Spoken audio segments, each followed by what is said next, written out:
Hands on helmets. 10 seconds.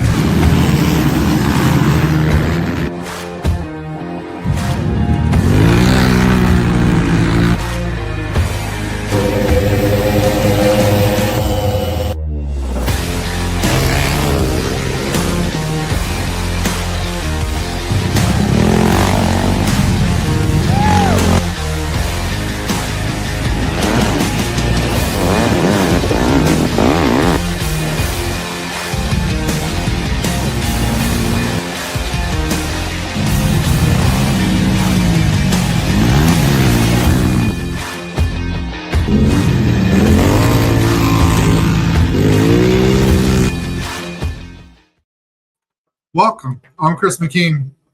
And I'm Andy Kiner. We're all about cross-country racing, and typically it starts with 10 seconds. Yeah, typically. But not in Iowa. Actually, in Iowa, it does. It starts with hands-on helmets. It just didn't in Missouri this weekend. Yes. So, yeah. Man, it just seems like we got home.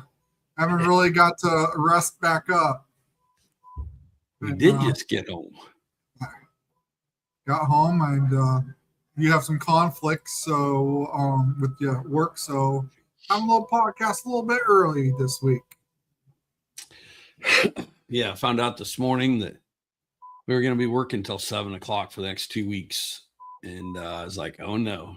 And then kind of got lucky when all of a sudden they popped up and said, oh, we're letting you off 4 tonight. So I figured call Chris and get it done tonight. So even though I hadn't really done my research and, my organization and stuff for tonight, I figured I'd just try to wing it. That you didn't get to prepare and have an outline of what we're going to talk about? I didn't. I apologize for not getting with you. Okay. Yeah, we count on you for all of that. Yes, thanks. Tonight I'll just go off your, your lead. It's going to be a short, quiet podcast. I'm going to keep you to an hour. Oh, thanks. That's the request from all your fans is that we keep you to an hour. So until we do that, then they'll ask for more. But man, what a weekend. I feel, I came home really late Saturday night, got home. I think it was just right before midnight Saturday night, and got a few hours of sleep, and then right back up yesterday. Got all the results posted, so those were quietly put out there, and then also got all the afternoon results posted as well. So nice, appreciate that.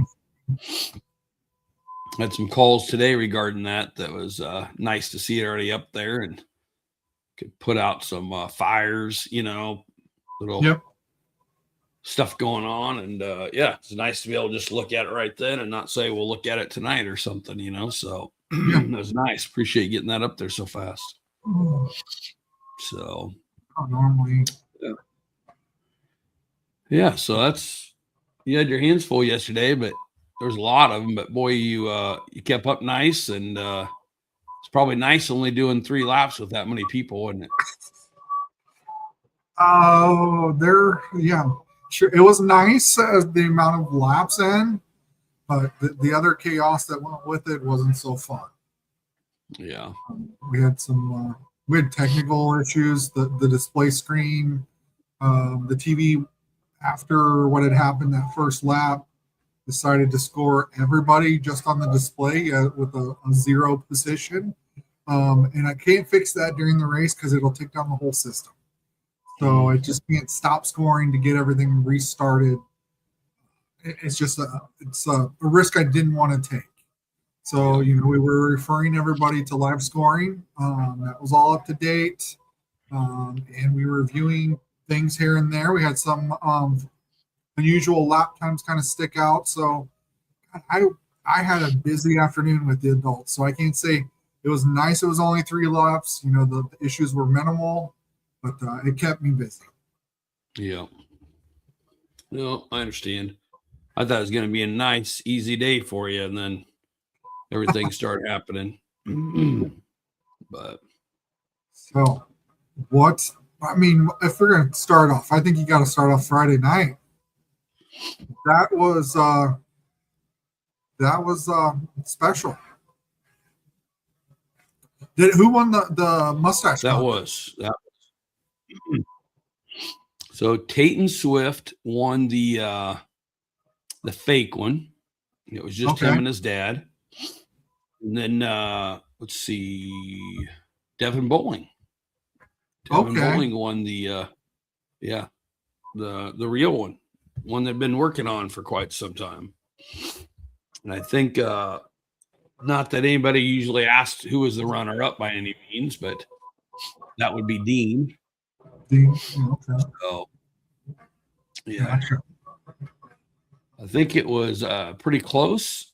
I heard Mike say that he ended up going Devin because it looked fuller, like the puffiness on buttons and stuff. So yeah. So Good. that was our two winners.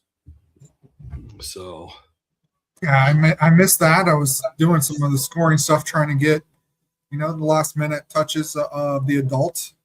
There's still work to be done, even though we had everybody pre-register. You still had to come in and check in. We want to make sure everybody was accounted for, so we were keeping close tabs on that because we did something unusual this race. Instead of registering and putting everybody into the databases as they come up, we kind of tried it since everybody was pre-registered. We thankful for your wife. Kudos to her that she went in and registered all 204, I believe is what was the total entries. So everybody was entered. So we had to just make sure everybody was there. We had a few that 200. You say 204? 204 was the count, and then I believe it's 199. We had to pull some out. Some couldn't make it to the race. A failure, I think, on the way to the parade.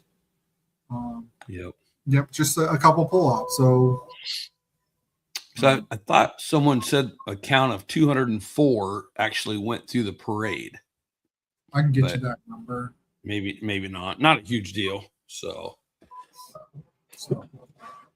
yeah. So yeah, I was I got to hear some of the some of the speakers, I guess, or some of the 4x4 M-Bike guys that were talking, kind of giving some insight on the history in the past.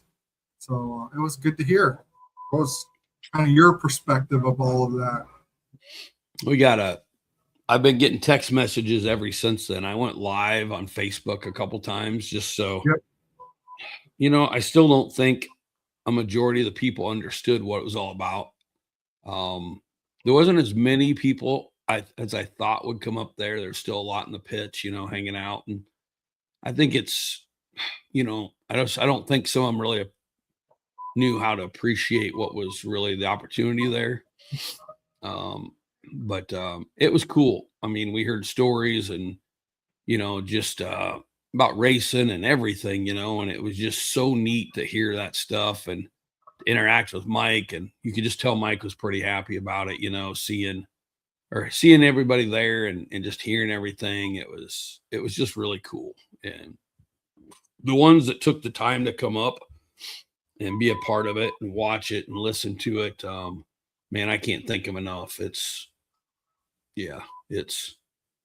pretty special. I mean, there's just nowhere you could ever go and see that. It was a one opportunity of, in a lifetime. So I sure enjoyed it. And we had a couple of them not be able to make it, but we had a couple show up that I didn't even know was coming, for instance, I was over there at helping with the silent auction, getting it all set up and stuff on Friday. And I turned around and there's Nick Snickers from Canada.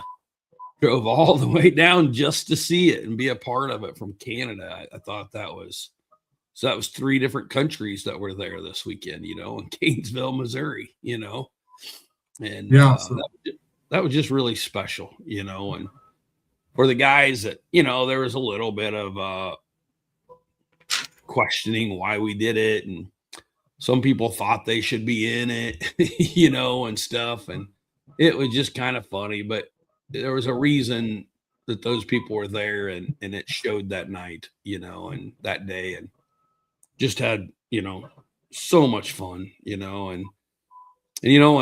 the work that went into it was worth it, seeing them guys enjoy it so much, and the opportunity to come back and, like a small class reunion and it was just fun to literally, I would have paid the gate admission just to sit there, Chris, and just listen and watch them guys. It was unbelievable. So, yeah. Yeah. And the silent auction, we started there on Friday. That was amazing. I always get worried, Chris, on silent auctions, at the banquet and stuff. And this was no different, even though it was for, Mike and everything. It was still a nerve wracker because I only knew of them like maybe 3 or 4 things that were coming for sure, and then thanks to Michael Swift and Tayton Swift and Sarah Penland, they started making some calls, and it was just, I don't know, it just all came together, and there's so much stuff there, and that became a fun thing at start. And then all of a sudden it was a tough thing because of the weather, and those girls and everybody worked so hard to get everything out there and organized. And next thing you know, it starts raining, or sprinkling just enough to kind of ruin all the sheets. And they picked everything up, put everything back. It did it again, and then it got moved to the trailer. But there was no quit, it was something truly for Mike Penland. It's the same as him, if you heard those stories Friday night, it was a no quit attitude, on the silent auction. And it was really, really cool. So, yes, I started some bidding. I just saw with everything going on, I lost track. And the one thing I was looking for, somebody right here on this podcast stole it from me. So sorry, you're breaking up again. I'm surprised that you don't have it hanging up behind you already, because it would have looked cool behind my wall too. I was running behind, or else I might have done that. I would have tried to get it put up, but I just been busy. Maybe I'll do that for you next time. Okay. So I'm glad that can you say how much actually was raised during that? I know we're kind of like skipping around. I think it was $3,205 was raised. Nice. Yep. Oh, good. And then maybe not everybody heard it, but we announced it up there at the uptown before we started. All the invites was not even going to charge an entry fee. That was something that them coming in was good enough. And they all decided to do a $100 entry fee, and 100% of it was donated to Mike. So he got all the entry fees from them. So I believe there was 1 or 2 that went ahead and paid it just to throw it to him that didn't even race. So I might be wrong, but I want to say there was 15 of them in there. So that would have been $1,500. So yeah, it'd be $4,700 total, I think, that we raised for him. So it was pretty cool. Yes, that was very cool. So Saturday morning, man, I know I walked out of the place we were staying and just looked like it was going to be an awful day. I I know it's like one of many who probably didn't plan for this weather change and woke up to some very chilly weather. Wasn't like 60 some degrees, or it was close to it, 64ish, I think I saw. What was going through your mind? This, because you and I had talked, we looked at each other. My question was, are we going to push it back a little bit? Just because of that rain, and we know it's probably the most difficult for the kids. Starting off the littles, or not the super littles, but the kids with that rain, and I don't know. It caught us off guard a little bit. So, what were you thinking when you got out of that trailer, brushing your teeth as we were all making fun of you? Well, when you asked me that, what did I tell you in a split second? No, No, no. nothing. And I don't mean it. I really believe this, Chris. And I don't know if I always think, I don't know what it was about this weekend, but nothing was going to change. You know what I mean? We Yeah, had it set. We were going to stick to it. If it's a muddy race, it's cross country. You know what I mean? Lightning probably would have kept us from, obviously holding out a little bit, but I don't know what it was, but I didn't even think about it when you said that. No, we're not holding it off. And I remember walking out. If you want to know, my first thing is I walked out. It was cold. It was wet. And it wasn't even as bad as it was at like 4:30 that morning when I got up to go use the facilities outside, and that when I got up then, I mean, there was water everywhere. It was, and then we got up and everybody's coming in and they're sliding and spinning, and yeah. I was like, Lordy. And I remember, Chris, this is no joke. I looked up in the sky and I said, why? Why? Everything that's going on, why we're doing this and everything. I just like, why? I didn't complain. I just asked a question, and you know what? We went with it. And it was later that day, even during the youth race. So obviously we had an issue with our ambulance crew. I come to find out he got off, one of the gentlemen there that was driving, I guess, got off work late. I I forget where he was, Trenton maybe, or he also works like that. But then he was supposed to be on the crew and drove straight there. And anyway, get off late. I wish they would have let us know, obviously, but they were a little over a half hour late getting there, and we can't start without them. So once again, you're kind of looking in the sky. Why? Why is this happening? And but you still don't break, you don't bend. You just kept going, and Yeah. we got started late. That race went perfect almost. We got through it. We got started, the little guys, pretty close to being on time, and we made all that up and we got started, we're a little, I think, behind when we actually started our writers meeting, but that went, I thought, pretty well, and we got lined up, and by the time I think we were lining up and how both of those tracks, I mean, even like a half hour into the youth class, I was down there, or one of the places I was honestly kind of concerned about it being wet, and we had so many spectators and parents there to help, and they did have to help a couple times in that sand. Um, but yeah, it was unbelievable. And I remember looking up and looking up the sky again, Chris. And that time it was like, thank you. Yeah. I understood why then. That rain was such a blessing. It set up the track to be absolutely perfect. It was like the dust control that we all needed, everything.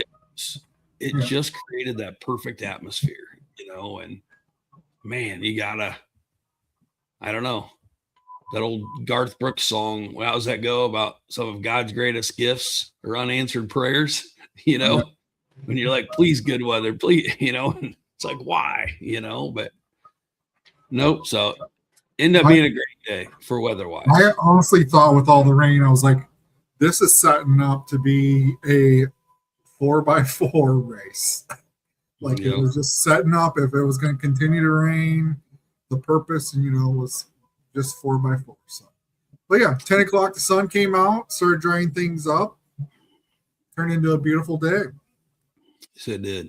It was almost picture perfect race weather if you were a racer. It's just hard to really get any better. Dust was not an issue. The track was almost perfect when it came to moisture level. Yeah. There were some, a couple muddy sections where the water obviously affected a little bit, but it was perfect. I mean, it was, you just couldn't ask for a better scenario for an XC race. And man, so grateful for it. It was unbelievable.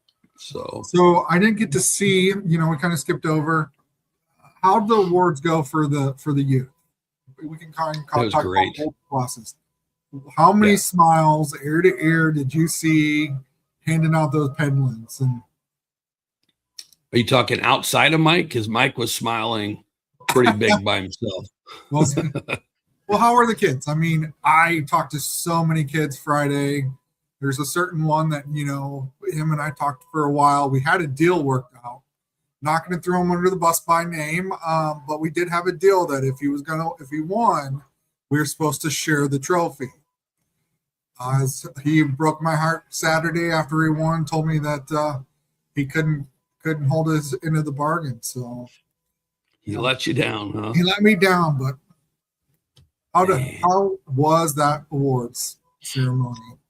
It was really good. And we made the decision that it was going to take a little longer than normal, because I did not want to hand out a Penland. When we had the opportunity, that very first race, Mike handed out every single one of those. And he took so much pride. Those kids went to him, and, it'll just forever be something special to me. And I hope they never forget it. And the parents never forget it. That extra couple minutes per class, when Mike would actually hand them that trophy and get a picture with them, that was just really cool. That was probably one of my highlights of the day for sure, is just seeing him be there, being able to do that. And how we've talked so many times about, passing this on to the youth, and getting them to understand, who Mike is and where he came from and what he's done for us as a whole in the sport. That was perfect, and yeah, it was just perfect. So, but they had a lot of smiles for sure. And, I've seen a lot of parents getting pictures afterwards with them, and Mike, and it was really cool. I saw so many pictures yesterday and popping up on my feed today of everybody, all the winners posing with Mike, and even not the ones who didn't just get the Penlands, but the second place on. They were happy just to be there, be present, and with the legend himself. Yep, exactly. So after we got through the kids, you kind of got pulled away. You're helping out, trying to get all the adults lined up about 11 o'clock or so when we're staging area, I guess you can say. As we were all busy, never enough hands, it seems like, when it comes to crew. But you were getting everybody lined up. That go okay? 200 officially. 200 is the number here. So I want to be clear. I can't take credit for that, because when I finally went down there, Chris, after the writers meeting, I got stopped there at Penland's. He was getting ready to come down to help lead the parade. So when I got there, Chris, I truly did nothing to line them up. When I got down there, I got to thank the writers. There's a lot of people that questioned, why are we doing it here? Let's just run downtown and line up. I think it would have taken forever down there to get people in the right spot, know where they're going and stuff, but went down there. We had Kurt Cornelius took the bull by the horns and started doing that right away. And then Brady went down and started helping him. And those two, when I got down there, Chris, it was done. There was very few riders still coming. So give the riders credit. They just all listened, and they got down there and they lined up, and it was perfect. I mean, it was nice. And when we got ready to go, everybody was ready. That's when everything started clicking, and the kids' races all went well, so the whole day it was. But for us to leave and get down there on time, basically, was amazing. That was huge. And I hate that you obviously couldn't get down there to see it, but Chris, we've done a lot. You and I going places and races and everything. But man, I took off, and I was leading with Mike right behind me, and all the guys behind me. And Sorry, Trace is asking where I am. Huh, I'm on the podcast, Trace. But anyway, we're going down there, and I didn't really look behind me yet. I had one of the camera guys on behind me, and we're talking going down, and all of a sudden I heard him say, "Who's that?" And I look up, and I'm just kind of looking off the side. There's some people sitting, and I happen to see what he's talking about. And up front, there was tons of people, like up by the square, and they were like walking. They were walking towards us, like down the hill.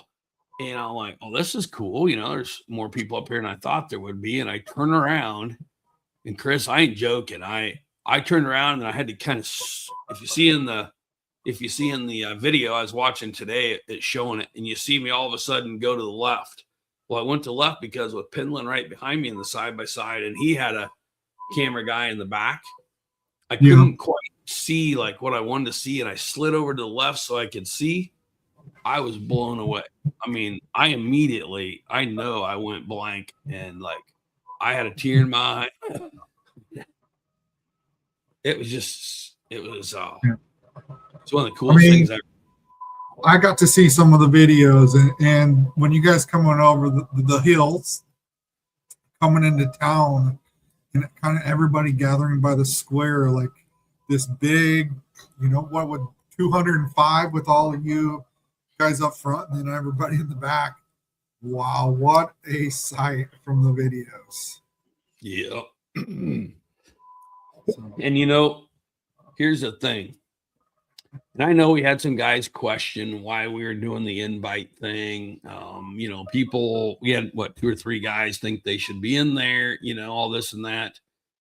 And it all, even if you ever wondered if you were in my position or you were up in front watching, I knew some of the guys obviously were in there that didn't race. And if you got to look back, especially once I got out of the way, and you had Mike and Sarah Penland leading that, and everything behind you, that first row behind you, think about that. Michael Swift, Caton Swift, Scott Kilby, Rob Smith. Who was the other one? I'm missing one. Wasn't Graham. Kilby. Graham was in the second one. He's trying to hide him. Trantham, right? Trantham, yeah. It was just amazing because those are guys that, that was, let's just say that's Penland's boys, that's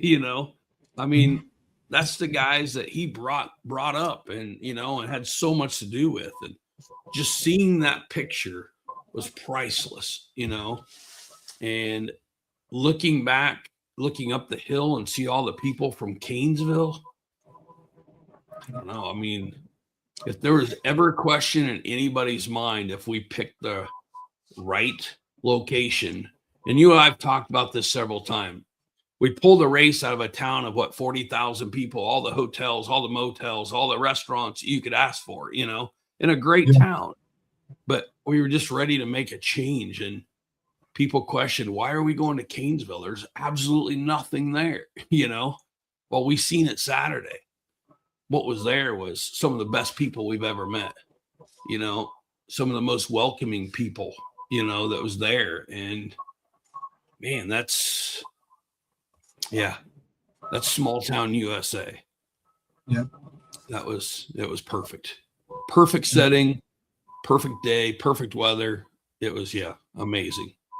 But got everybody downtown safely, and there's some narrow roads. So I did see in some of the videos, and there were some spots I was a little worried about, and they played into, but the guys adapted, we're cross country racers. There ain't no little tiny bump or little rut that's going to stop them. They got around it. I seen one kind of go in the ditch a little bit to get around, or stuff. Yeah. The guys just adapted, and it was amazing, So yep. No, they all did a great job. They all got lined up really good. They all came up. They listened for the most part, during the riders meeting. A bunch of them, as soon as they got parked, they moseyed up there, looked at the start, looked down below, over the hill like I'd ask them to. It was awesome. I think we literally only had Yeah. So let's fast forward to the starts. The No, starts. what's that? Well, no, go ahead. I was going to back up because before we did the starts, we got to talk a little bit about Mike, Yeah. and we got to introduce Mike to the crowd. We got to introduce, everybody else that was there from the invite, Yep.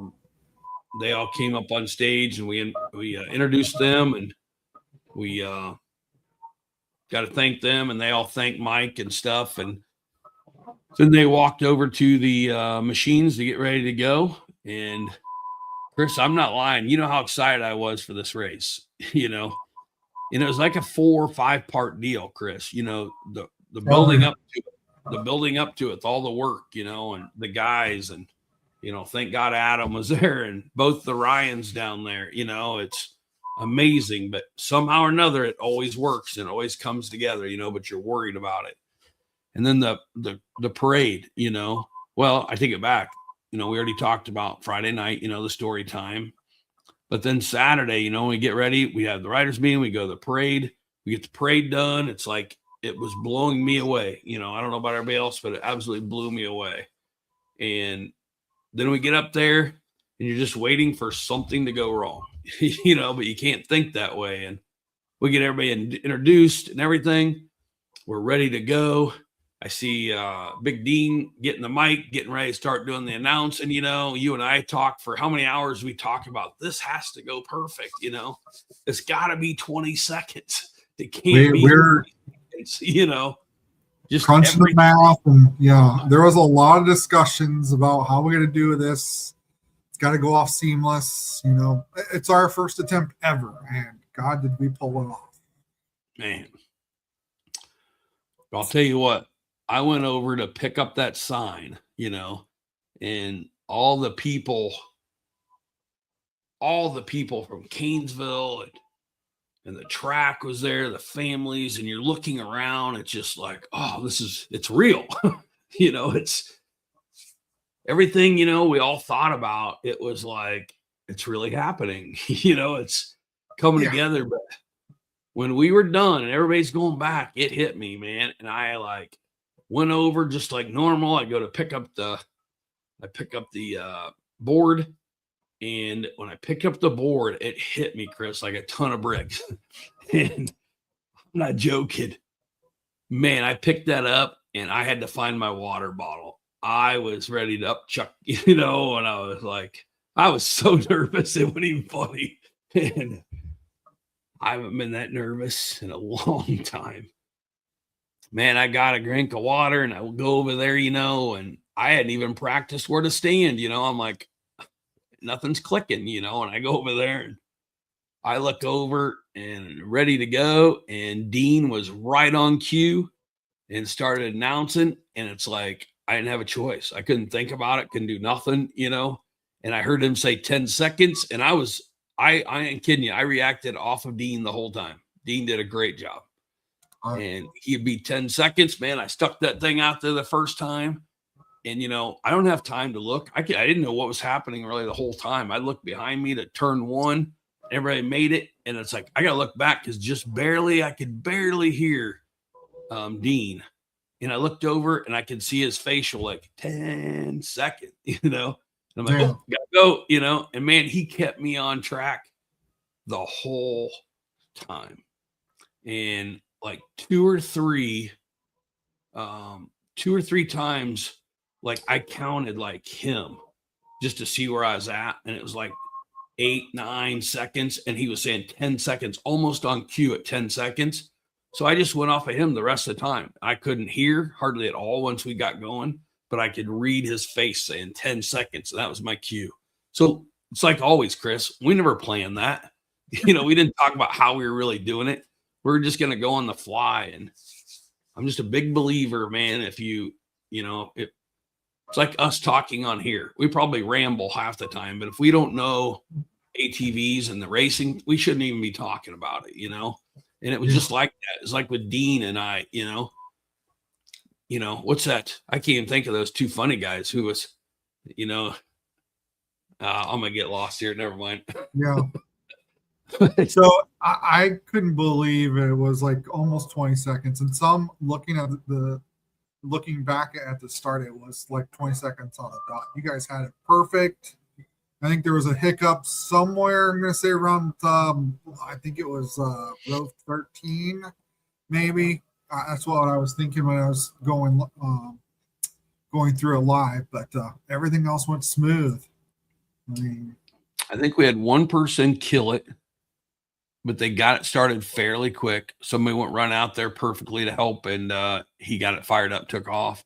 And then somebody jumped a little bit and was trying to do it right. And he spun around and went back and got back in line, and we started really quick. So wasn't bad at all. And I think I did have one guy jumped. I think I called it in. You know, I know I called in. I want to say I think it was like 348 or 148 or something. I remember being on the outside. He jumped right away. And I think that's the only one that got away with it on me. Everybody else was so good, you know, doing what they were supposed to do. And I think that was obviously an accident, you know, but it was just amazing. Everybody just did a great job. And we didn't have any issues in the corners. You know, they all worked themselves out, you know, going over the hill. I mean, everything. It was flawless. And I remember my boy, you know, Brock walked over to me afterwards, and, you know, they're just priceless. That fence pump, you know. Yeah. We did it, Dad, you know, and it was cool. It was really cool. Yeah. But so, and then, yeah. you know, and everybody right away was picking up, you know, it was torn down. It was picked up so fast, except for the bales. Geez, everybody just did what was asked of them, you know, and half the time you don't even have to ask. They just do it. You know, we got such a great team. Man, they don't get enough credit. It was awesome. Well, really. Speaking of team, you know, it takes a lot to put this together. And I know you've got a list that you've gathered together kind of before we get into the rest of the afternoon results or what has transpired during that race. You have a list here. You want to go through that list? Yeah, go right ahead. Go through it, buddy. Thank you. Thank you. You have the list. I have the list? Yes. Oh. You know. Okay. Which list? Of everyone you would like to think, alphabetical. I have no list. Zero. Well, I think, you know, we got to start, you know, with all the track guys. Yeah. I know. And I know I'm going to leave somebody off because I literally came in right before, so I got no list done, but I'm glad you put me on the spot. I love putting you on the spot. So a little short notice. So let's just go with it, okay? So Paul Sirk. Yes. You know, Big Joe Muller, Smalley, you know, Ryan Riddlebarger, you know, Dean Hansen, Jake Kelch, Brad Mathis, you know, unbelievable. You know, we got Dalton boys. Well, they're no longer boys, but yeah. Yeah, the Dalton dads were out there, you know. Chad Goforth is out there on the dirt bike, you know. I know I'm probably Ryan, a great help that day came in, you know, just with like a week's advance was Bradley Burrows, you know, came in there and was great help. I think he's found his calling. I think maybe he wants to be there every time, Bradley. You know, I saw him right before he had to leave. I think he had a wedding or something to go to, and covered in mud, and said he had a blast. So, but you know, that's the thing. It is a lot of work, Chris, out there. A different kind of work than what you're thinking of. You know what I mean? But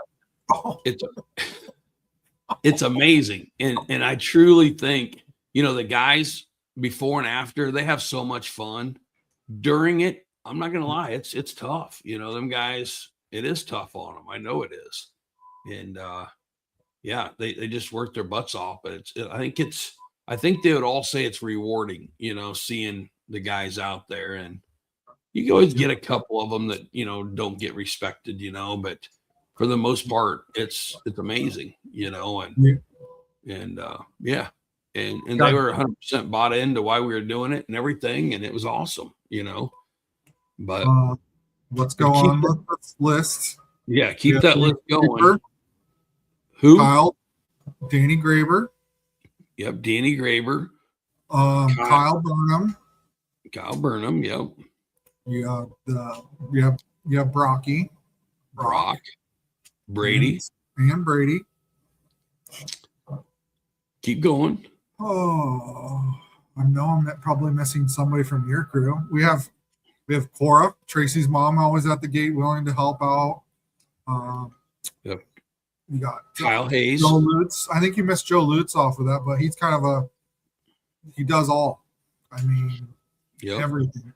Even though he's adults, he's just responsible for putting things up, tearing things down, picks up all the cones, everything. Yep. Melinda. You got Melinda. Ricky Cirque. Ricky Cirque. You forgot who I call him Big D. Yep. Dustin that helps out. Morgan. Yep. Then your wife, of course. She deserves you can thank her. a lot of credit. Yes, it was a lot of behind the scenes stuff that we did to get ready. She helped out a lot. You have Tracy Green by registration. You have Tina Salisbury registration. You kind of have our floater, I call her Kim Ricketts, who helps me out with scoring. We did and double checked and triple checked while you guys were on the parade lap and kind of getting everybody ready. I think with your driver's meeting as well. Just putting the final touches on making sure we had everything so it would go off without a hitch from a scoring aspect. So transponders, we were checking rows, make sure everybody was lined up in the scoring in the system the way they should be. Yep.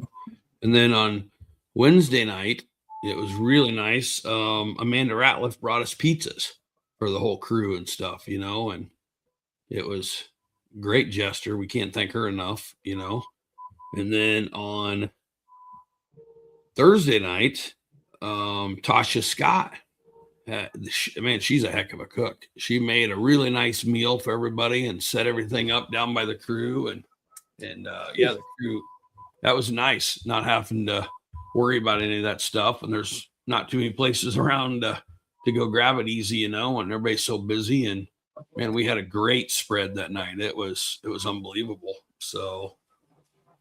And then Ryan Wiley, Willie, I'm not sure how to say that one, and Ryan Scott, they helped us for many weekends before that race helping, and then they were there helping that weekend, and one of them was racing. Ryan Scott was racing and stuff, but we got a light tower, and they were working on that. It just Ryan Scott was actually the one that got us the gun for the silent auction. That Lindsay Fetchner ended up winning. So I'm jealous. I'm really jealous. Yeah. But as much as I am for something else that you took from me. You're breaking up. You're breaking up again. But yeah. And then of course, the man, we can't thank anybody without going over it 10 times over with Adam Ratliff, It was absolutely amazing.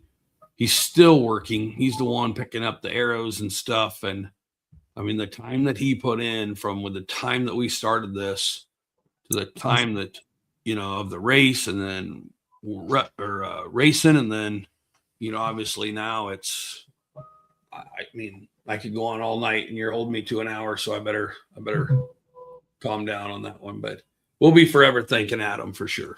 So, and then I'm not going to mention any names on this, but this is just pretty special to me. And I was uptown. We were setting the race, or getting ready for the race on Friday morning, and one of the racers' family came in, and they pulled up up there in the middle, like where we were. And so I pulled off to go say hi real quick. And the next thing I know, he's reaching his hand out to me. And I forgot about this. Sorry, guys, until I got home and hadn't cleaned up my pockets. I just moved my pockets over to my pants today. And I realized today at work, there was $100 bill in my pocket. And I'm like, whoa, where'd that come from? And then it hit me. He had pulled over and reached out and handed me $100 bill. And he said, tell the crew thank you and get them whatever they would like to drink. So the next race, there was nowhere to get them what they wanted to drink there. So the next race, the guys know that much appreciation from one of the racers' family. Yeah, we got $100 bill for them to get whatever they want, and we'll make sure that they're happy. So appreciate that. Like, isn't that like 60 to 75 Mountain Dews for Joe? I don't think they'll let Joe have them. Joe's he comes in the cooler anyway, so. But yep. So that was pretty cool. But got through the starts, got everything, Chris. It was the parade, the starts. I mean, you could just exhale. It's like, it's good. Now it's just a race. I mean, now they're racing like we always do. It's, it is what it is. So, but obviously, we're picking up. We talked about everybody about lap times and, what's going to happen if you don't get on the course, and stuff. And I hate to say it, but we were exactly right. We were guessing 40 to 45 minutes is what we kept talking. And the first good lap came through at 46 minutes, and after that, the overall leader was turning 42, 43 minute laps. I think it was. He got down 40, close to 40, if I remember. 40. He picked up the pace, and it was oh my God, Cooper Krug. He was pulling some fast lap times, but it's not to say others weren't either. I see Colby Baker's listening in. Got to watch his video today over my lunch hour, and listen to it for the rest of the time. But God, that was amazing just to see the track. Let's be honest. Did you see anything out of the ordinary when you were watching his? I saw some stuff. Yeah, he's fast. Derek Nimke's fast. What was it? 1 hour and 18-second mark. I think I saw on Colby's video that there was caution tape in the questionable spot that we thought the situation that happened for most of, we'll call it out the 40. Where the 40 made a turn, and went the wrong way. So if we want to get into it, we feel, I think we've all kind of went over, and we kind of know the spot now that it's been shared. Gary Eads shared it on Facebook as well. About the 4 mile mark, took a wrong turn, got on the kids' course. Since the youth and the adults shared that, the first 3 miles or so. But got into on the youth course, and then ultimately ended up on the mile marker 13 roughly. So we feel that that first lap was about 8 to 9 miles off, and that explained the 20-minute lap time that we were seeing. 20 to 25, I think, is what the times were. I probably should have mentioned to him in the writers' meeting or something that if you did get off course, it would definitely show. I wish I would have mentioned that. I know. Those that listen, I think they heard you. That said, if you get off course, and we would know it right away. But I heard so many stories that people were going down that same path, saw they were not on the adult course, and turned back around. I heard that double egg riders did that. I've heard even open utilities that did that as well. Yeah, I definitely want to keep this a positive note because it was all for Penland. It was a great weekend, but I don't want to go down a negative, but I mean, it's just too bad. I mean, Chris, you know, and my kids probably are sick of me saying this, but in life, I always believe this. I always say this. And Brock and Brady, if they were watching, they could tell you how many times I've said it in my lifetime. But I've always said, Chris, you can tell a champion more by the way they lose than by the way that they win. You know, winning's easy, losing's tough, you know, It's tough. and we seen it Saturday, and unfortunately, sometimes people can't handle when stuff goes wrong, and the bad stuff comes out, and it's sad when the shade gets thrown instead of just accepting responsibility and moving on. It is. But, we heard some crazy accusations, and some of them really hurt, but Yeah. it is what it is, heck, I don't know. I mean, it's God. I mean, if you want to hear some of the funniest stuff, Chris, I don't know if you know this, but I was told that you said that there was somebody in the ladies that was getting a lap docked, and then went back and called the people and told them this, and stuff. And it's like, that would never happen. It's just like, it's almost like drama queens, trying to stir the pot, and we don't need it.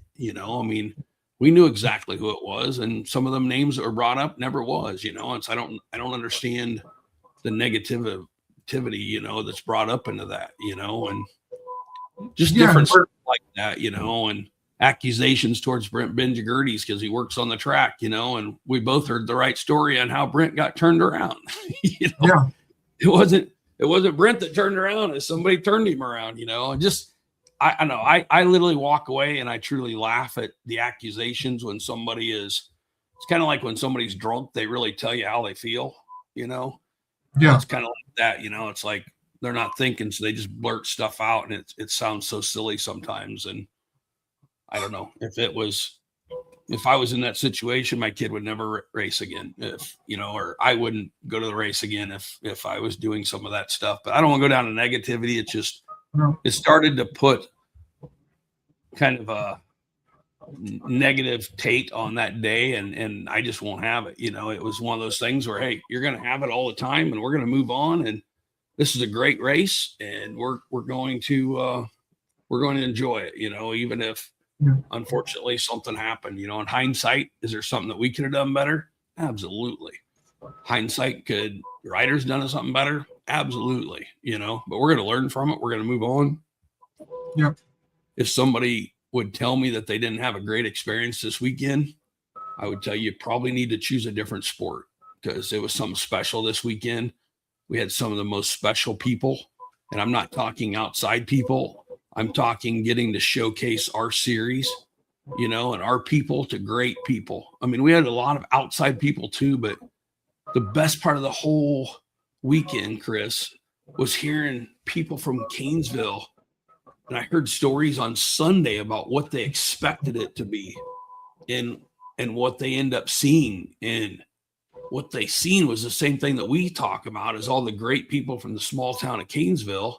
But then you turn around and you have all these people that we could highlight our people and how good and how great our families are and stuff. And it was just such an opportunity, and man, it was a blessing. So we can't let that negative stuff, or the as someone said there, the haters, we just can't let it go. I mean, there's some people that's always going to have something negative to say. And if you let them in, you're in trouble. You know what I mean?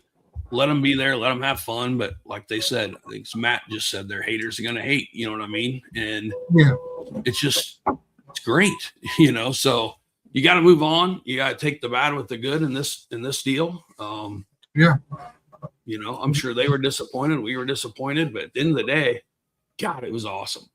It was. I mean, couldn't have asked for a better weekend overall. And at the end of the race, I must say there was a handful of people that honestly told me there's no way I'm racing. No way I'm racing. And they decided to race, and at the end of the day, it's like they were so happy, and I believe that they had so much fun, and it was different. And I only heard like 2 people told me they didn't like the track. Everybody else, literally, I heard so many times it was my favorite track ever. And these are people that's raced a lot of times, you know, and it just, I don't know, it was such a special weekend. And then to get done with, I don't know, it just, when we got done with the whole situation, the whole race, and we went to awards, you know, and just seeing how proud people were to get that Penland, you know, and, you know, it was super special, you know, and people are leaving and everything. I don't know. It was amazing, you know. Yeah. But so, already talks. What's going to happen next year? well, we you have, know, the Penland 2.0. No, Chris, this was just a one-time only. We will never be doing a Penland again. This is a one-time only, a special deal. So I just want to put that to rest that, you know, we will probably never be back to Canesville. Not just kidding. It's funny. I've been asked that so many times. Well, 100% we are going back to Canesville, and we will. It has to be an every year event. I was just joking. Every year event. I mean, it's something special. And right now I can tell you, I don't know any changes that we're going to make other than, you know, we'll take stuff in, you know, right on the chest, you know, and we'll figure things out on the track, you know, and we'll do a better job. We'll figure out things, you know, on there. I think it'll be a lot better the second time being not a virgin track, you know. Yeah. But yeah, it was just, how could you not want to go back? Yeah, I mean, after watching Colby, you know, I don't get out much on the track. You know, I have to stay around scoring, registration side just to help out. But man, after watching Colby's video, I got to see a little bit of Nick Bogren's video. Didn't get to watch it all, Nick. Got occupied with other stuff. But man, what a beautiful track. I mean, one thing we got to get is one of those 360 cameras off the start. I think that would have been cool to see it right there planted on the hay bale. But yeah, start was awesome. I mean, and even running through the timber, you don't realize left, right, up, down, you know, like a video game trying to follow these guys through the trails and how close they get, and the hooting and the holler and to try to get around the person in front of you. You know, like so much goes on. You know, as a previous racer, we both raced back in the day. I think I was faster than you. But just to see how they're doing it today, man, great. If anybody else has any videos they want to share, message me. I'd love to watch them. Yeah, it was special. But, you know, I'm still going to go back and I'll say it. You might get tired of me saying it, Chris, but this could have been a perfect race, everything, you know. But I think if it was in any other location, you would be like, okay, can we make it better? You know, I mean, every single thing, I'll always say this, every single thing about Canesville makes me want to go back. You know, everything from the landowners to the people there, you know, to just everything. It has a chance to continue to grow and grow and grow. And today, the amount of messages I got, almost apology saying, I'm sorry I couldn't make it, but I will be back, you know? And it was just really, really cool. And it almost scares me that people, if you think about that, said they wanted to be there and couldn't, and the people that say that I didn't hear about till the end. And we had some people wanting to sign up on Friday, I think, from Oklahoma, Texas, maybe, or Florida. I can't remember, but it was just, this has a chance to really grow as long as it grows for the right reason, you know. And what I mean by that, it's got to come in for the purpose, you know. This ain't a big $10,000 payout. this is coming in to experience something, for our sport, and and hopefully we continue to do it the right way and stuff. So I don't know. It should be fun. So yeah, Yep. be interesting. I'm seeing the comments blow up about this track could be a potential for 10-hour, and we can probably put those rumors to rest. So you and I have talked about this several times, and I just want to put it like this. You never say never, okay? Never say never. Never. But I'm gonna say that here's the thing. Let me just do a little history on that. I won't get lost, okay?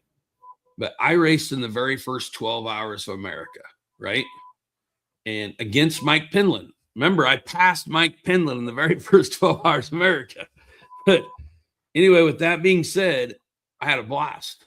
But when they stopped, we didn't start that because we were the first ones to ever do anything like that. That's because it was a great event and they end up stopped doing it.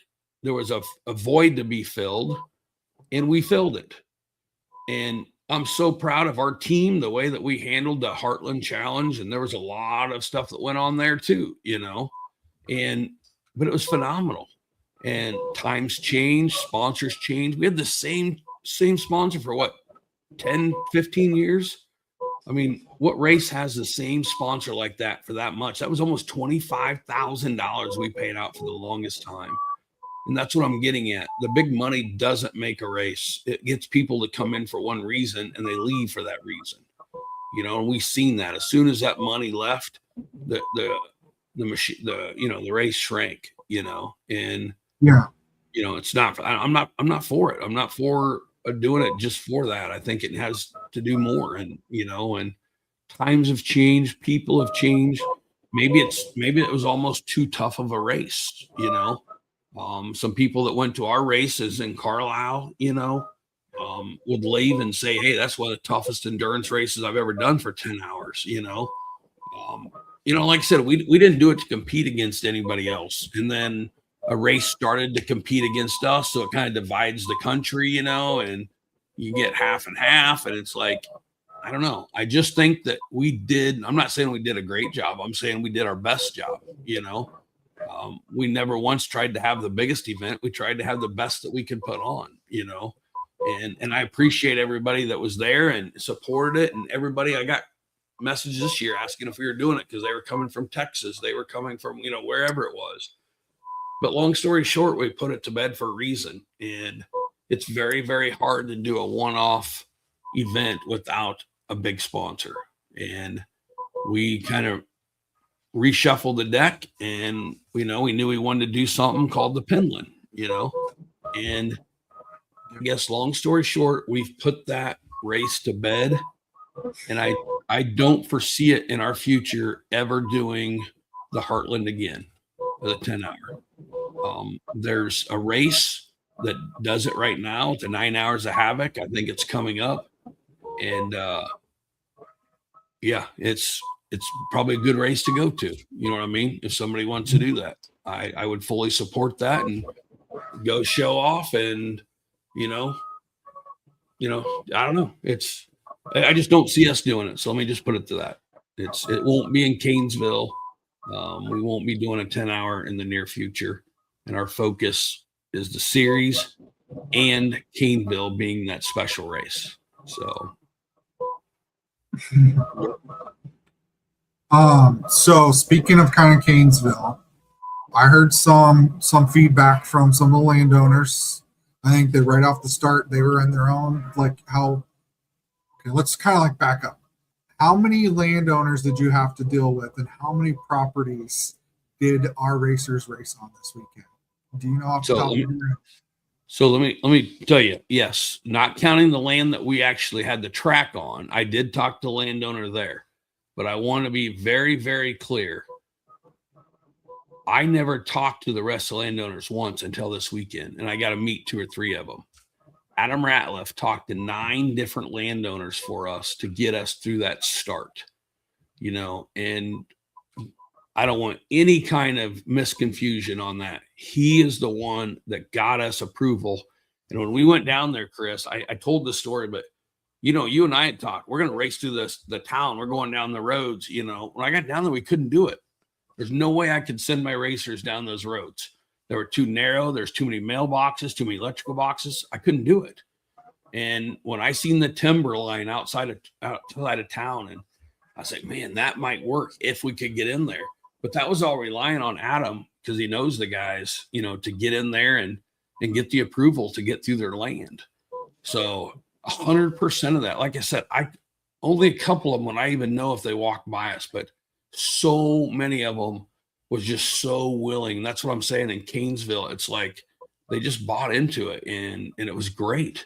So yeah, 9 different landowners. That's not counting the square, or the main street, I guess. That's not counting going through that little city park. That's not counting going through the city hall parking lot. What other race, can you do that, and the history there of that used to be the river where we drove, we went off and went through there. The one thing that I lacked doing this weekend, which I promise you, Chris, maybe you can want to go. I don't care if I have to drive back through. I want to go through their little museum, their history museum across the street. I love to go through that thing. And after being there and hearing the stories about the past and stuff and moving the river, and yeah, it just, I guess maybe 100 years from now, maybe some of those, or 50, 60, 70 years from now, some of those little kids will be telling their kids, and maybe we'll make the history thing sometime across the road. A long time ago, there was a bunch of, 200 goofballs on ATVs that, were in the streets of, Canesville. It's just so neat. I could keep going forever, but seeing the videos, like you said, seeing all that, seeing the responses from people, man, it's just, it's unbelievable. Yeah. It was just such a rewarding race, seeing the smiles on people's faces, Graham Winnicombe, saying I can't race because my back, to seeing them there, seeing Becky uptown, with everything going on. And, I know. I seen Graham say today, and he had told me this is his last race. And I seen he had posted a thing. I think he started second row, if I remember right. And he finished the race. And that's a win in itself, because he hadn't done it for a while, and honestly didn't think he ever would. But hearing the response, like, this is my last race and I'm happy with it, and when you hear that stuff, it's just like, darn well, going into this race, at the end of the day, no matter what anybody else said, I could have blanked it out. If we made Mike Penland proud, I was happy, so to have a few that, that question, to the hundreds that enjoyed it, to some saying it was the best ever, that they experienced, just to see the smiles on the faces and the people out there for the parade, man, watching those starts. I'm telling you, I was literally I believe I was the biggest fan up there. I wanted to watch it so bad, and I just couldn't, but it was so proud to see everybody there smiling and watching. And, the Zukowski family coming back from racing trophy trucks. They haven't been racing four-wheelers forever. I didn't get to spend any time with them, but it was like phenomenal having those people there. Rob Smith, I don't think I've ever had a race where Rob Smith's been there. He's been a legend in his own time, and it's just to have those people there. But I keep saying, with all of these people, and the highlight is still showing our series off to everybody, having them guys say, man, that guy's fast, or, this guy over here, and just hearing that it isn't getting better than that. It's, yeah. Anyway, I better shut up and let you go. So kind of like what I was getting at, we went across 9 different properties. And we've got several residents of Canesville also reaching in. Many thanks to everybody to let us put this on, let us use their property, go through it, whether it be 100 yards or a mile or 2. I mean, it was such an awesome track. I'm hearing there's more. There's rumors. There's potential landowners that there's more land. Oh boy. That maybe it could even be an ultimate start here, end here type of a race. It could go that long. So, but maybe we could do it next year and only have a 2-lap race. Who knows? So, I don't think we'll talk to Adam about extending it out not for a while. We'll let him recuperate for a couple months. There's a lot of work that went on there, and it was just so odd, Chris. I mean, I'm so happy, don't get me wrong, but I was telling so many people down there, if any time on Saturday, at any time you stop for 30 seconds, there was more breeze in that 30 seconds than there was in the last 30 days. I mean, it was an average of probably 95 degrees and zero breeze, zero airflow, and then and you heard me say this. I know you did. How many times you hear me say jokingly when people say it's going to be hot August 1st? Remember what I kept saying? Yeah. I ordered 75 and partly sunny. That's what I got ordered for that weekend. That's dang near what it was. I didn't order the rain, but it was a blessing in disguise. Yeah. It was just, I'm telling you, Mike is such a Christian. I look at this race, Chris, and I just think, man, did we have more help? Yeah.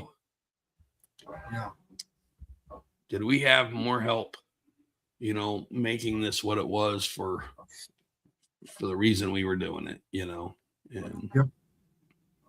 I'll take it. So. Yeah, there's definitely, for what we have and for the internal crew we've got, it was a special event. Yep.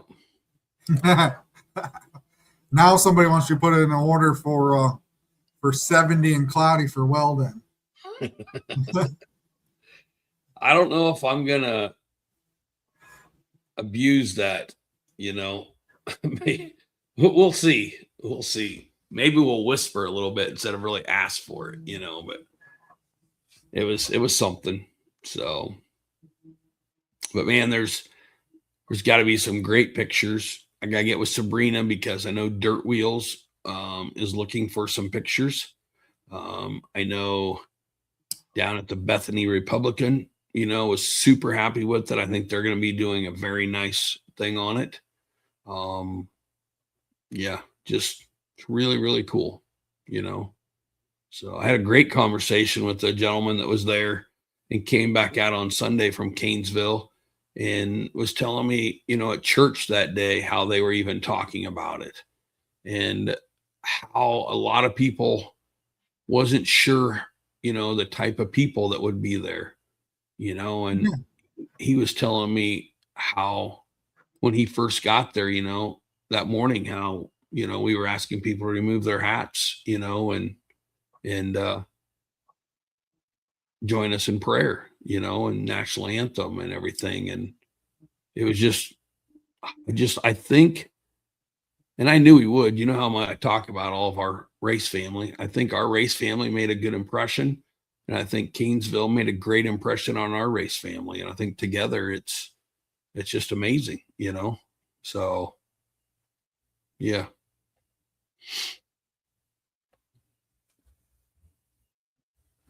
Yeah. Sorry, I'm just responding. Got a question about when points would be updated. When is that? You're always kind of a little slow on that. When is that going to be updated? I updated and posted points last night. You did? Amazing. As discussed, it takes me a little bit of time. I think I got a little too tired late last night and maybe fudged one already. I got a message, so I had to fix that early this morning. So, nice. Good job, looking Chris. at those ones and zeros, or sometimes the 0 overrides a 1. I've done that a couple times this year. Yep. So updated points. I won't do a championship point until round 7. I kind of step back away from that. If you guys want to figure out your championship points, you can do that for your class. It just is a lot to keep track of after each round. It's countless of hours. It's just all manual. So I'll do championship points after round 7. Nice. Oh. Yeah. So a couple side notes. Here's another comment about the kids.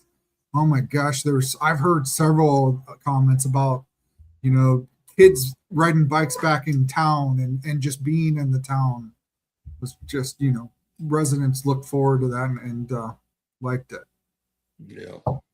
It's really cool. Not to switch gears, but we have some housekeeping to do as well. As we switch gears, and it's always to the next one. So I had to switch gears this morning. You said it, told everybody when they were questioning me this weekend, what about state fair? My gears now have switched down to state fair. I'm trying to get it ready as it's going to be fast approaching. So Chad Bodorf, Tyloob reached out to us tonight, letting us know that he will be at the state fair, but he will only be taking pre-orders. So if you need something, let him know ahead of time so he can bring it Saturday state fair race and get it to you. And once again, I know we talk about that all the time, but let's see, do I have to carry race fuel in my trailer, to a race, or can I show up to the race and somebody else carry it and just pick it up there? I mean, it's a no-brainer to me. If I can save $5 or I can have somebody bring it there, I'm like, it's a no-brainer. You know what I mean? You're going to go through that much. It's like, I don't have to drive anywhere. I can't believe, he's not overwhelmed by people wanting race fuel at the track. But and also in addition, state fair, that's fast approaching. So we have until August 13th to register. So we'll start publishing that information. That way it's closed a little early so I can get all the lineups finalized and get them all published. Get everybody all sorted and get their get all the lineups finalized. Doing a little housekeeping here, Chris. Yeah. I don't like to say I'm sorry very often, but I am going to say I'm sorry. I had a couple people reach out to me asking about if we were doing the race, and stuff. And I was like, yeah, why wouldn't we be, and we had a small talk with my crew about something that was going on. And evidently, I don't know who dreamt it or said it or whatever, but there's a rumor going around that we weren't going to do the state fair race. And,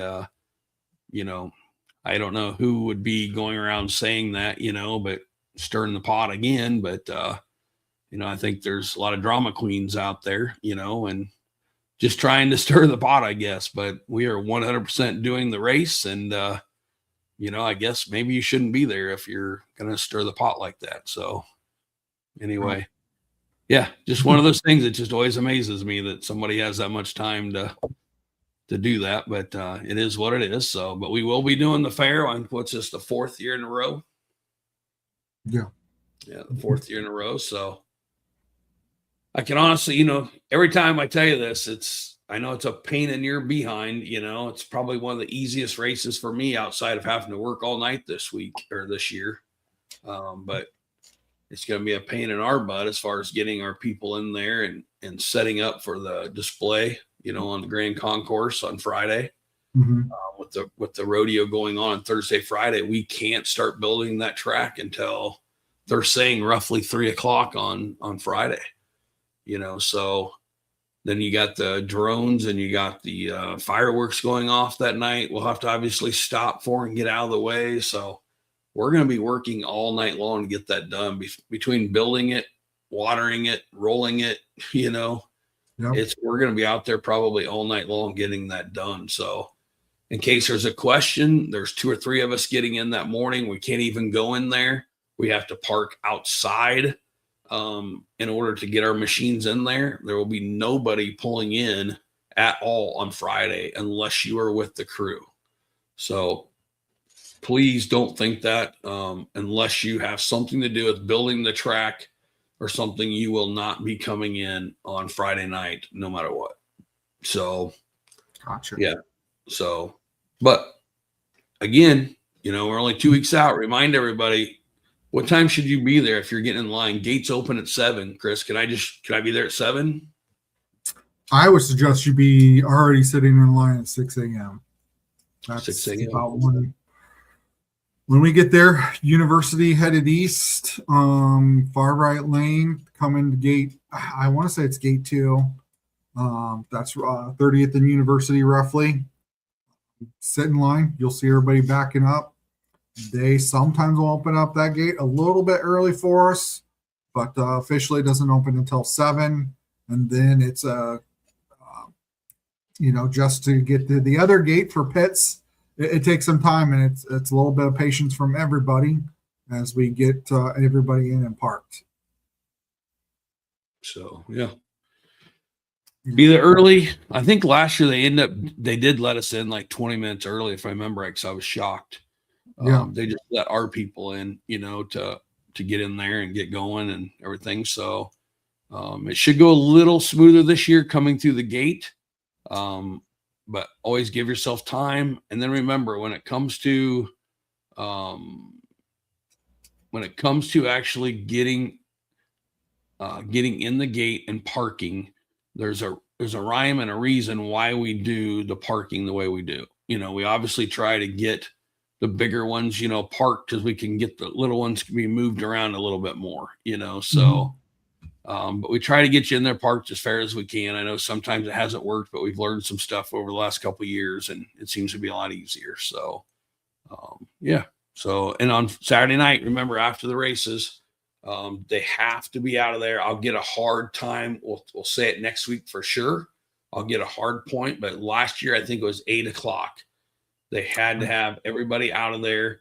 And even if you're gonna go, you at least have to move your trailer away from where they're putting the drones, because the drones have to be set up in a certain spot. It's right on our main pit lane. That's also where the fireworks go. So we have to get the trailers moved. We just have to, we just got to find out where we got to put them, or you can pull them right outside. If you've got an enclosed trailer, you can lock and stuff right outside the gate, so, but yeah, so. All right, so a couple questions real quick that kind of fired in here, then we can wrap up. Any locations closed Friday night for camping? I do this every year, Chris. If you want to go pay somewhere, you're more than welcome to. There is places, but they do fill up, State Fair. If you want to park, I remember that first year, I think I had 20 people camped at our location, our place. But you're more than welcome to park at my place. You can park in the backyard, you can park driveway, I don't care. You can park anywhere you want. But it's all level, everything. More than welcome to park here and be comfortable. It takes me literally 15 minutes. As a crow flies, it's about 7 miles to the deal, but it takes me literally 15 minutes with the way the road goes and everything to get to the state fairgrounds from here. So, gotcha. But with that being said, if you're not from here, we'll talk about it more next week. But you have to be on University headed east at, what's that, 30th? We'll go over that next time, but there's a certain way that you have to be going south or east on 30th or east on University. You can't be going west. So preferably going east, because you have with cops and traffic flow, they may push you away from coming west. So we'll get that. I'm making a note here for us to kind of talk about that. Yep. Okay. Also, question about how we're going to do lineups and how we randomize kind of the heats and all of that information. So typically we do 15, sometimes 16 for adults only per class that we allow in. What I'll do Thursday night after cutoff is I'll put all the names into a randomizer, and it'll randomize the starting lineup. So I don't pick and choose. It's all done. I tried to do that a couple years live, and it just took a lot of time, and we just don't have that this year. We're going to close down Thursday. I'll most likely be at the track on Friday helping out. So I will get these lineups posted myself and get them listed out there as soon as possible. But it's all random. I don't pick and choose. We just throw it out there. It's so much easier. Random.org, I think, is the website I use. So it's free. Chris, I appreciate what you just said, but most days we have 2 days to get stuff done. We only got 1 day to get stuff done this time. So if you don't want to come out, you don't have to. Oh, God. I was nice. Only made one short joke to you. I will have to say we forgot a very important thing that would happen this weekend. As we were trying to speed through here, trying to keep it to an hour. We're past that now. But the pit boards. Oh my gosh. Super ATV, right? Yep. They came through. They supplied the pit boards. The first 100 kids came in the gate, which I think almost every kid got one. So awesome to see all the sharing, exchanging. I have my pile of all the stickers and everything of all these cool kids. I mean, we didn't have this stuff growing up. Kids just coming and handing me their stickers, and oh my God, I can't wait. I'm gonna put them somewhere special on my wall behind me. But that was probably the funnest part Friday, the whole exchange. Back and forth of kids offering their stuff, or they're coming up and asking us for stickers. Man, I got too busy. I was going to have some of our podcast stickers made, but things just, not enough time or enough in a day. So we'll plan ahead for next year. And I hope that we can do something similar. I mean, it was such a good, cool event. Yeah. And you're right. There's so many people made stickers just for that. And it was so cool. So cool, man. Yeah. So, but yep. Really quick too. The other thing I forgot, we talked about how much we made for Mike and everything on that silent auction, but DP Brakes, Larry Mills, Bones at OMF, Kawasaki, with Tyler and Lincoln and Russ in California, Rocks, Jay's Parts. Oh man, Penland's brought so much stuff.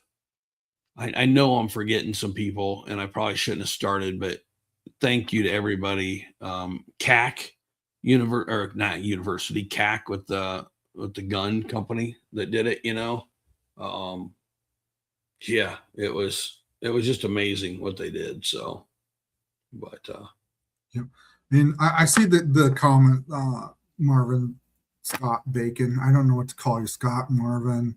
You're all over the place, but I love the idea of a flag both on the UTV that Mike was in, as well as a flag in the back, and then also Mike Penland flag as well. I think we got to create that logo. But I also thought it was awesome. I'm hearing when we're at the beginning of the podcast here about how when you play the national anthem, everybody turned around to the house across the street that had a flag. That special. I mean, yeah, we that was a situation where originally there was going to be, I didn't bring a flag because there was going to be a flag hung up over at the fire station on a piece of machinery. And it's like, we were getting ready. It's like, oh my gosh, we don't have a flag. And it was just like a calling, like I said, we turned around and it's like, it was perfect, So yeah, it was really, really cool situation. So, yep. I know it was mentioned the couple's name that owned the property. Were they home? Does anybody know if they were home and everybody was just staring at their house? I hope so, because that was really neat. It would have been cool to see if anybody has a picture of that. That would have been cool. Everybody staring over there. That would have been really neat. So, and huge thanks to Emily Gasink for their prayer and Don Kelch for singing the national anthem. It's so nice having, our own people doing that instead of listening to a video, or something. So, yeah. I'm trying to keep you to an hour, and I know you keep stretching it on me. Because, man, there's so many things that I don't want to forget. It was all important. I mean, the littlest of things to for this weekend. So, As a whole, though, Chris, I think it comes down to this. Everybody that came in from a long distance or whether you were across the street, I think at the end of the day, this last weekend was really, really good for our sport. I think it was. And I think everything put our sport in a positive light with new people, that was brought to attention, from the racers and stuff. And yeah, I think it was a positive thing for our sport, and I'll take that any day. Yes, it was. So many people reached out or even just was tuning in, even to this podcast here that didn't race, but they heard about it. Maybe through a 4x4 invite and was following that racer. That it's gotten a lot of attention out there. And Sarah and her network of posting things that there's a lot of people that got exposed to this event, and that'll help it grow for next year. Having said that, there was a situation there where so many people from so far away, and then we ran out of some of the bigger sizes. And I mean, we had a couple people come and want larges and extra larges at the end of the race, and we were sold out pretty early. So we've had so many. Trace, I think, has like 50 some people already that wanted to order stuff that didn't get it, and some didn't know about it till it's too late. She surprised me, and today she's putting in another order. So you can pre-order right now, and she's only ordering, what we need. So if you want a sweatshirt, if you want a t-shirt, feel free to hop on the website, or if you can't find it, give us a call, let us know, send a message, whatever. But we can always bring them to the next race, or if you're a distance, they can be shipped out, so yeah. So if I remember right, I'm trying to find it here real quick. If you missed out, you can order a shirt until Friday, August 7th. So this Friday, she's going to leave it or I guess we can call it post orders, but you can order another shirt in case you didn't get one, or even a hoodie. We got so many requests for hoodies that put in your order, and like she mentioned in her post, we can ship it or hold it until Weldon. Yep. So cool. All right. I think Nathan's referring to the landowners next door. Yeah, they were outside. That was really cool. It'd be interesting to talk to them and just get their thoughts on that, but that was really, really cool. So yeah. If anybody's got that picture, though, I would love to see a picture of that. That would be really neat. So, but hey, Chris, I don't know what else you got. I would just like to truly, truly thank everybody from the gate, the Cora and Ricky and Melinda at the gate, everything throughout the whole weekend, top to bottom. Whether it was you were there helping, you were there watching, whether you were there, racing, whether you were a landowner, whether you were a spectator in town, and came out to be a part of, just any part of it, man. Thank you so much. It meant the world to all of us. And again, I think it put our sport, in a positive light, and we just couldn't ask for anything more than having Penlands there to experience it firsthand. And, I use the word luck any day. I felt like our whole team did really good. And, with a little bit of luck on our side, everything went just really well. And I was very, very proud of everybody and very thankful for everybody had a part of it. All right. Well, thanks, buddy. Thanks for those that have stuck around. We'll see you next week. Downshift Sammy. Shit.